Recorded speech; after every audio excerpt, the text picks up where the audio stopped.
she said we should have jumped into the war without thinking about the consequences. Then said, oh no, we shouldn't be in the war the next week. Now she says, what I meant was we should give verbal support. Order. The front bench, I expect them to be quiet here. I also expect it, but it's the same people. I suspect next week you won't be in for PMQs if it carries on, Prime Minister. This is becoming difficult to ignore, and not in a subtle way. Keir Starmer has just faced one of his most uncomfortable appearances yet during Prime Minister's questions. He was challenged repeatedly, interrupted mid-response, and at times appeared to struggle to maintain a consistent line. The issues raised were serious: defense capability, delayed planning, and growing pressure from across the chamber. Instead of clarity, the exchange seemed to generate even more uncertainty. Want to hear about what he's going to do, not him prosecuting past governments. He promised the Defence Investment Plan would be published last autumn. I asked him at PMQs 6 weeks ago when it would be published. He had no idea. It is now the middle of April. What's the hold-up? But here's where it gets more interesting. The shorter clips circulating don't fully capture what sparked the reaction in the first place.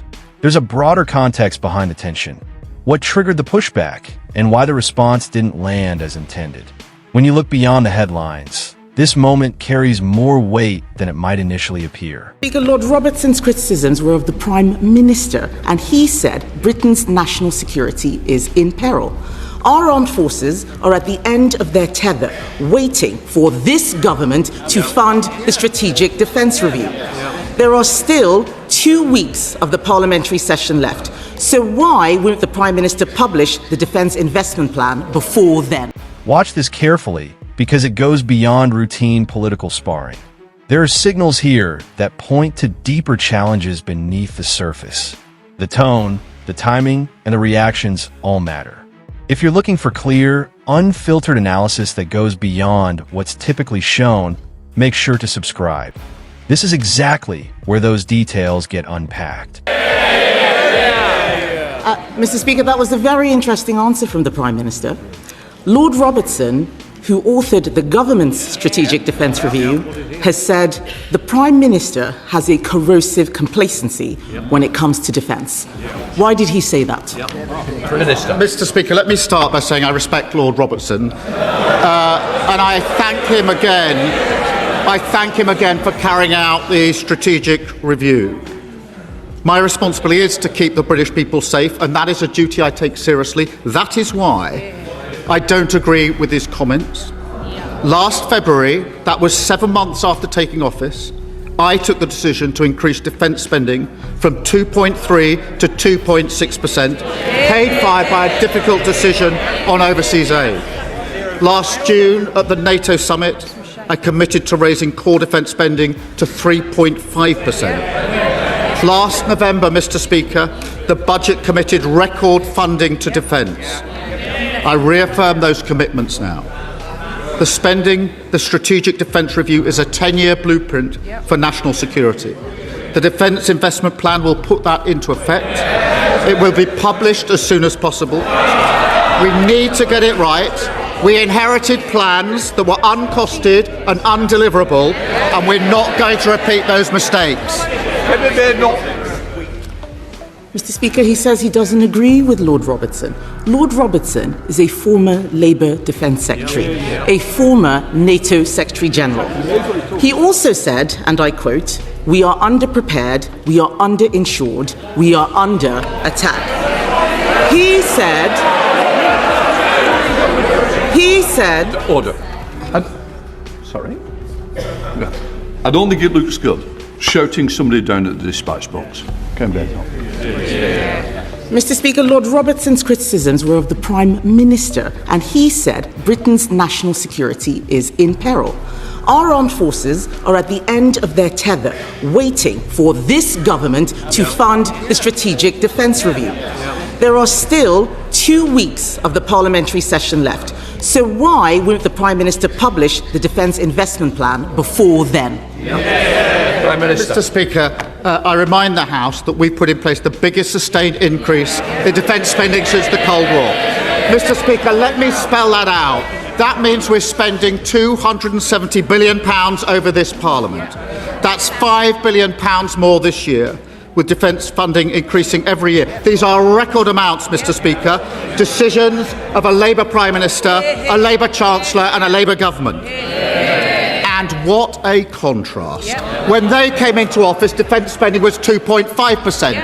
When they left, it was 2.3%. When they came into office, the army was 100,000.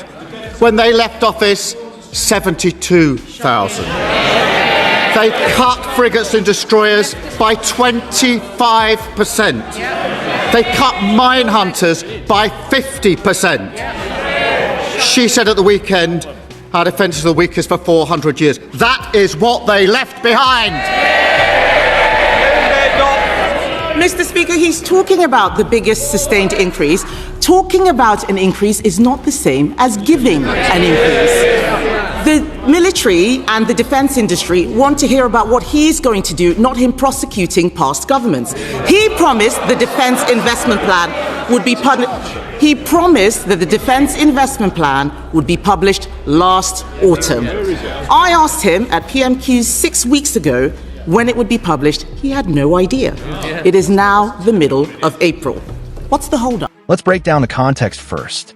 Pressure has been steadily building around Keir Starmer, particularly on defense, spending, and broader national security concerns.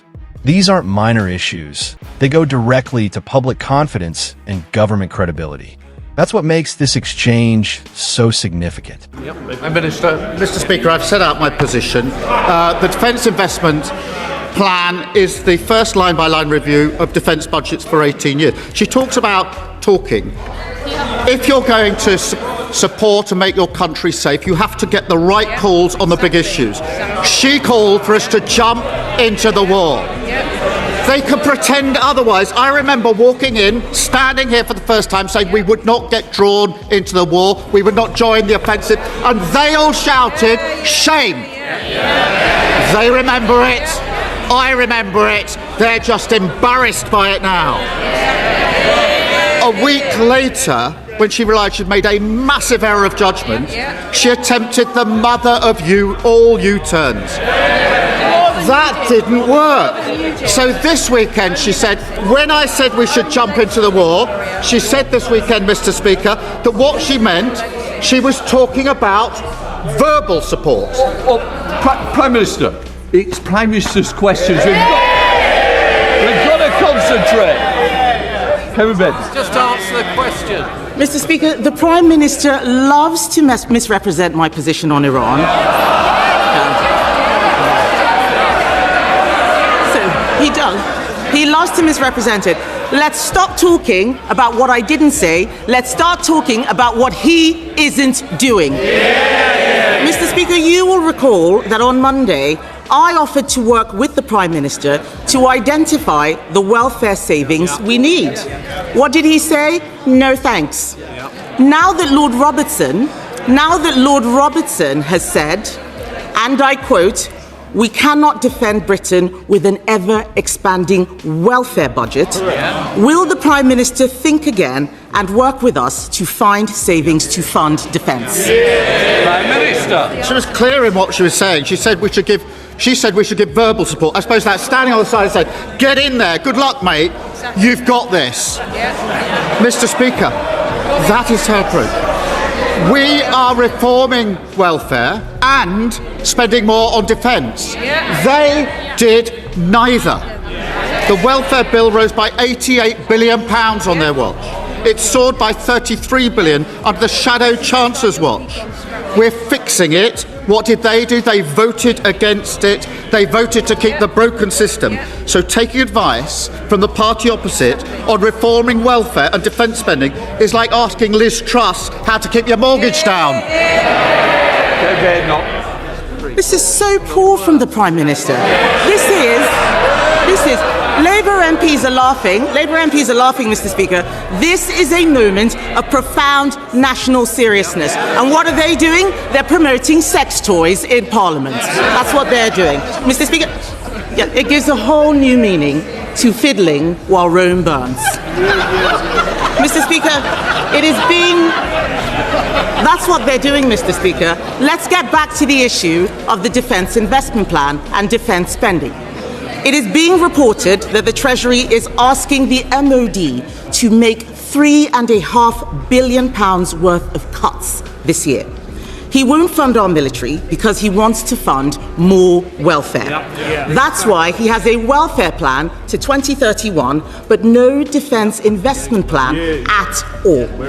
Now that the Chagos surrender deal is dead, will the Prime Minister put the billions saved from ditching Chagos into defence, or is that going into welfare as well? Prime Minister.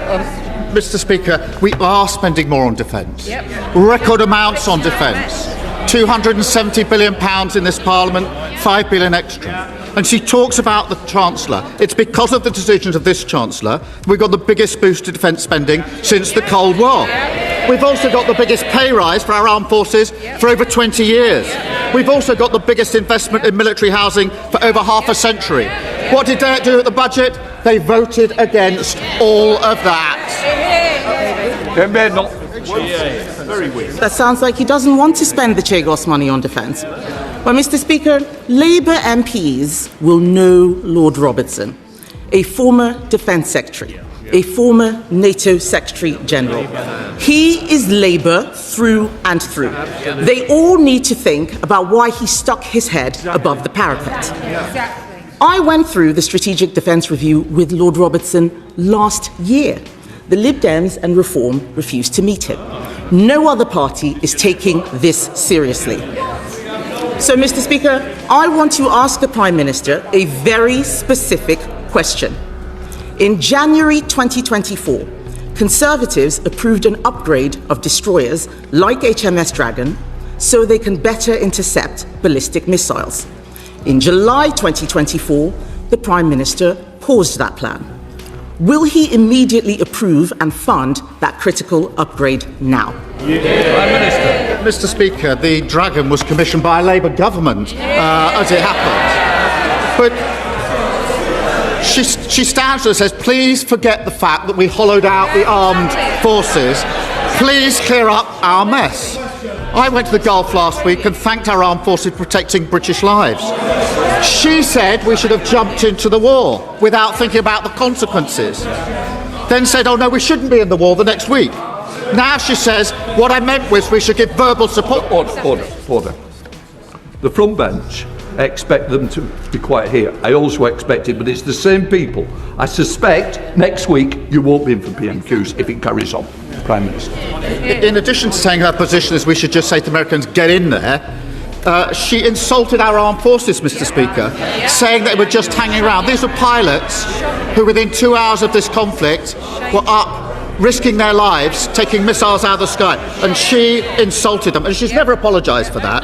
She said a few weeks ago that serious times call for serious people. She is not one of them.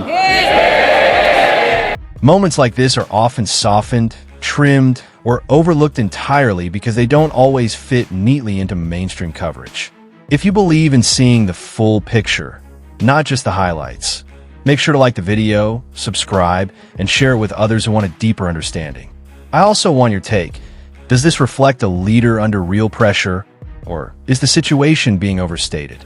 Leave your thoughts below, because the more people engage with moments like this, the harder they are to ignore.